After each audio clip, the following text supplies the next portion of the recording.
Anthropic hits $30 billion in annualized revenue as Meta goes complete token maxing. Welcome back to the AI Daily Brief headlines, all the daily AI news you need in around 5 minutes. We kick off today with a big update in the competition between the labs, as Anthropic has announced that they've now reached $30 billion in ARR. It was actually tucked into a blog post about their new deal with Google and Broadcom, which we'll cover in just a minute, but that is a 3x increase since the end of last year and up 58% since the end of February. Now, according to the latest numbers that we have from OpenAI, that suggests that Anthropic has flipped them to have a higher annualized run rate, although we've also heard in the past that they don't calculate things exactly the same way. And you better believe that if they haven't actually gone ahead of OpenAI in revenue, we will hear from OpenAI about it very soon. Now, this all comes as the financials for both of these companies come under much greater scrutiny as they head towards an eventual IPO at the end of this year or the beginning of next. On Monday, the Wall Street Journal published a deep dive into OpenAI and Anthropic's numbers, sourced from financial disclosures around each company's recent fundraising. The key focus was on training costs, which are sky high for both companies. OpenAI expects to spend around $30 billion on model training this year, which is triple what they spent last year. Anthropic's projected training costs are relatively more modest, but still almost triple to reach $28 billion by 2028. Now, while both training budgets are massive, it's notable that OpenAI is forecasting costs to go up on a completely different level than Anthropic. Because training costs are so high, both companies are providing an alternate accounting of profitability that excludes them.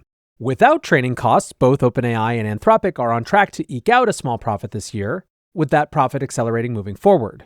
Not everyone loves this financial engineering. Ram Ahluwalia sums up the feeling of many investors when he writes, OpenAI and Anthropic are incredibly profitable if you just strip out the training and inference costs.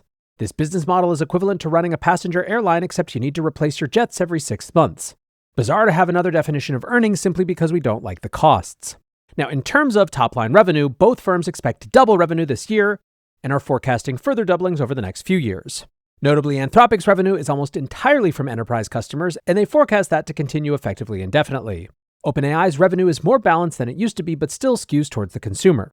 They do expect enterprise and consumer revenue to balance out over time. However, for the moment, this means OpenAI is spending money on inference for a ton of free users that Anthropic doesn't have to carry. OpenAI expects it to take until 2030 for them to turn cash flow positive, while Anthropic is forecasting a profit of the old, well-understood variety by 2028. Now, the Wall Street Journal's analysis here is not particularly novel. We've had the rough contours of these financials from other sources already. What's more notable is that Wall Street is starting to analyze these companies as public market behemoths rather than growth stage startups. The Journal had a very clear spin on the analysis, summed up by this closing line. Both OpenAI and Anthropic will burn through a giant amount of cash in the coming years and are counting on their IPO investors to help buoy their businesses. TLDR, that is going to be the default narrative these companies fight against during their IPO and over the next few years. Still, for many people, the big story here is this massive new Anthropic number. Fleeting Bits points out, Anthropic is growing at an annualized 9,700%. This is the fastest revenue growth at this scale in history. I don't know how to communicate the significance of Anthropic's growth rate at this scale without sounding hyperbolic. I asked Claude, and the best comparison that I could find was NVIDIA, which grew at a 1,240% annualized rate during its best individual quarter growth ever, which was Q2 in fiscal year 24. As John Arnold puts it, hard to believe that just 18 months ago, Anthropic was broadly considered the odd man out of the AI race, with an ambiguous business plan and no clear funding model. Not so anymore. Now, on the back of soaring usage, Anthropic has signed a massive new compute partnership with Google and Broadcom. Anthropic announced on Monday that they've expanded their existing partnership to add multiple gigawatts of capacity set to come online from 2027. The Wall Street Journal added that the precise number is 3.5 gigawatts. Alongside the reveal that revenue had tripled to a $30 billion run rate, Anthropic also noted that enterprise spend specifically is skyrocketing. During their fundraising announcement in February, Anthropic boasted that 500 enterprise customers had annual spends above $1 million. Less than 2 months later, that figure has doubled to 1,000 customers. Regarding the compute plans, Anthropic will build the majority of their new data centers in the US. The deal will expand Anthropic's commitment to deploying Google's TPUs, which are manufactured by Broadcom. Anthropic already began deploying TPUs in the fall and uses them exclusively for inference. Their training clusters are exclusively developed and operated by AWS, and that partnership remains ongoing. For Anthropic, the deal is obviously necessary. Their capacity constraints have become a huge problem this year, so they need pretty much every chip they can get their hand on. Yet for Google and Broadcom, this is arguably even more important. Google set out to build a new business around external TPU sales last year. Many argued that they didn't have the sales or support staff to compete with NVIDIA or AMD and would face a hard slog to set up a new business line. Yet now, in a single deal, Google has built a multi-billion-dollar chip business around a solo customer. Broadcom, meanwhile, has guaranteed demand as long as Anthropic keeps growing. Mohammed Hassan sums up, "The AI arms race just turned into a full-on power plant competition." Speaking of Google, after releasing their new open-source small model Gemma 4 last week, the company has wasted no time in productizing it. On Monday, they released an AI dictation app called Google AI Edge Eloquent. The product competes with things like WhisperFlow, allowing users to do live AI-assisted dictation on their phone. Edge Eloquent can filter out filler words, clean up phrasing to convey the intended message, and store custom jargon and keywords, much like the other AI dictation apps. The big twist is that everything is run completely locally on device. Users download the app with a packaged small language model and then can operate everything without an internet connection. Now, although Edge Eloquent probably isn't all that exciting, it does demonstrate a few interesting things about Google's Gemma 4 family.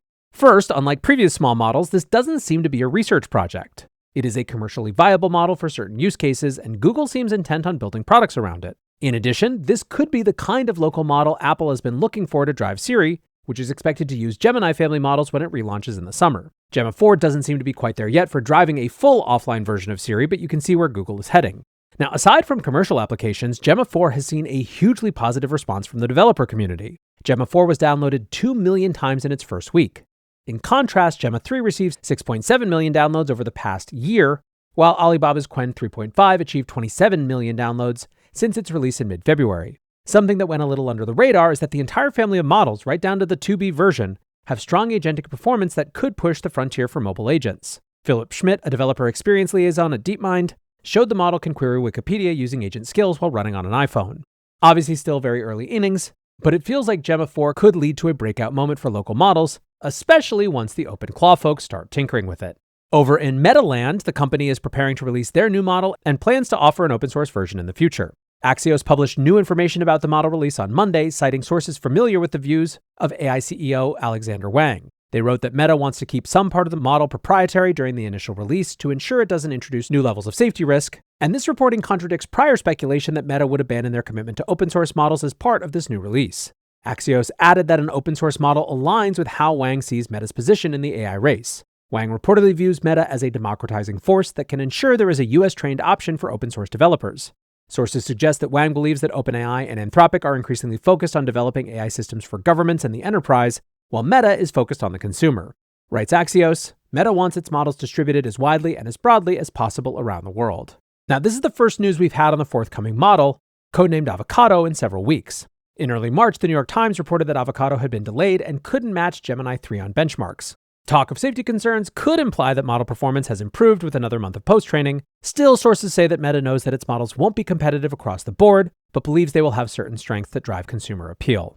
Meanwhile, while Meta's own model is getting close to release, Meta engineers are still using Claude, a whole lot of Claude. The information reports that Meta employees have set up an internal leaderboard to see who is churning through the most tokens. The leaderboard is dubbed Claudenomics and aggregates the top 250 token users among Meta's 85,000 employees. Top-ranking token users can earn the rank of Session Immortal or Token Legend. The information argued this is a new type of conspicuous consumption in Silicon Valley known as token maxing. The thought is that token consumption is a good proxy for AI-enhanced productivity, so engineers want to climb the leaderboard. Now, the flaw in thinking is immediately obvious, with the information also reporting that some at Meta are running large numbers of agents in parallel, with the goal to rip through as many tokens as possible, not necessarily be as productive as possible. And while token maxing could be the new version of judging engineers by counting how many lines of code they write, the culture is being driven from the top. Last month, NVIDIA CEO Jensen Huang said he would be deeply alarmed if an engineer on a $500,000 salary wasn't using $250,000 worth of tokens annually. That's also the view at Meta, with CTO Andrew Bosworth boasting in February that one of his top engineers is spending the equivalent of his salary on tokens to generate a 10x efficiency boost. Bosworth commented, "This is easy money. Keep doing it, no limit." Now, there is a lot of chatter on this, with many feeling like Joe Weisenthal, who writes, "How does measuring productivity by total token consumption make any sense at all? Comparing it to Chairman Mao requiring peasants to smelt steel in their backyards during the Great Leap Forward, which of course led to tons of useless low-grade steel," Joe continues, "Real backyard steel furnaces vibe in my opinion." Interestingly, Metacritic Capital on Twitter makes a different China comparison to argue why this actually makes sense. He wrote, "Very early in its development, the party would set GDP growth goals for each province in China. As you know, you can do lots of silly things to boost GDP growth, and party officials certainly did. But the opportunities for China's development were so vast that simply putting a GDP growth target was enough. It took decades for Goodhart's Law to catch up with them. Same goes for tokens. Meta is spending 90 million tokens per developer per day. At Opus 4.6 rates, Meta would be spending in the zip code of $4 to $5 billion per year. I think all but 5 corporations on Earth can spend that much on AI. It's a massive feat of engineering from wall to wall to be capable of spending that many tokens. TLDR, the cost of token maxing is small because token maxing is extremely hard. You can safely expect that over the next 18 months, 98% of corporations would be better off token maxing. Interesting thoughts there, but for now, that is going to do it for today's headlines. Next up, the main episode.